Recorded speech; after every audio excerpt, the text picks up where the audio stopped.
We are here backstage at the Ministry of Sound for the gallery, and there's a very special DJ on the decks. He was a pioneer of house music, and 20 years ago went to Ibiza with his friends, and they brought back house music to the streets of London. He is Paul Oakenfold. Ministry of Sound, Ministry of Sound TV, Ministry of Sound TV.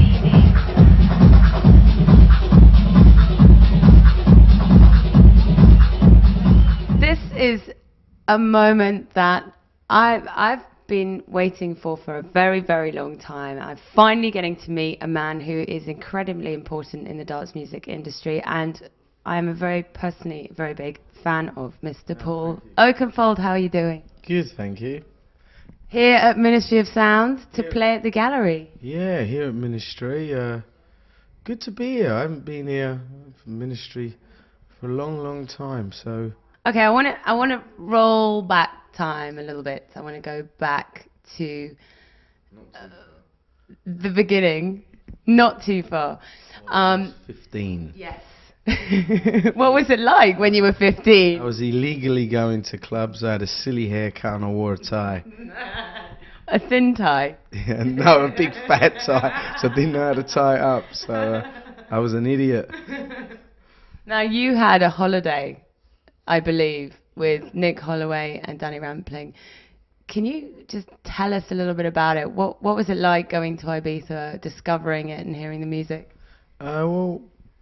A couple of my friends were working in Ibiza at the time, and I really wanted to spend a summer there but couldn't because I was studying as a chef at the time. A chef?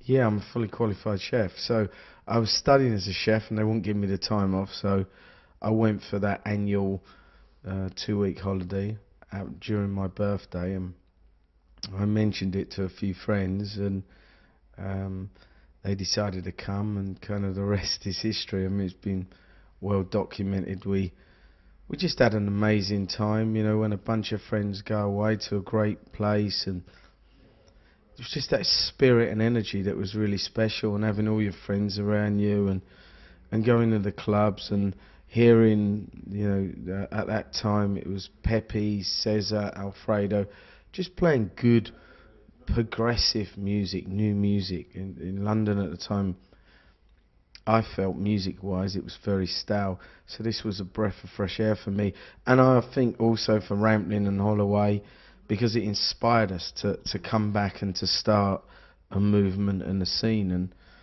you know, credit where credit's due. It was really down to those guys more than us. What did you feel when you walked in to the club? Which was the first club that you went to? I felt amazing. And why was that? I felt really different for the first time. No. Free. Yeah, I don't know what was going on, but it felt really good. No, I think it's kind of, when you go to a club, and I'm sure yourself and some of your viewers have travelled in terms of going to clubs abroad, you're on holiday first of all, so there's no pressure and strain of the everyday whatever you're doing. When you actually go to a club, it may sound cheesy, but when you're in an open air venue with no roof, and you can look up and see the stars, and you're with all your friends, it is pretty magical. You know, you do have these really, your emotions come out a lot more, I think. We were just it was just the right time, the right place to be as a group of people. I mean, there was a few of us. I mean, there was like I had 10 good friends with me, and then friends of friends. So that's why I had my birthday party. I hired a villa. I had just about had enough money to kind of pay for it. I mean, you know, didn't eat for the next 3 days because we were literally paying for the villa, but it was a special time, and I think it showed. And when you came back to the UK after that first trip, having heard all these sounds, and starting up your own nights and everything, how did the UK receive that?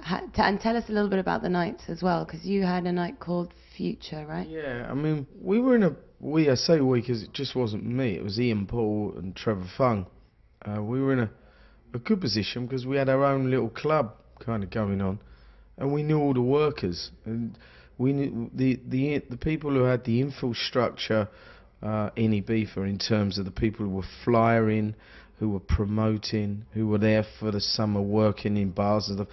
We knew those people, so once we started the club in London, they were coming down from up north, they were coming from wherever they lived in London, so it became a real community really quick.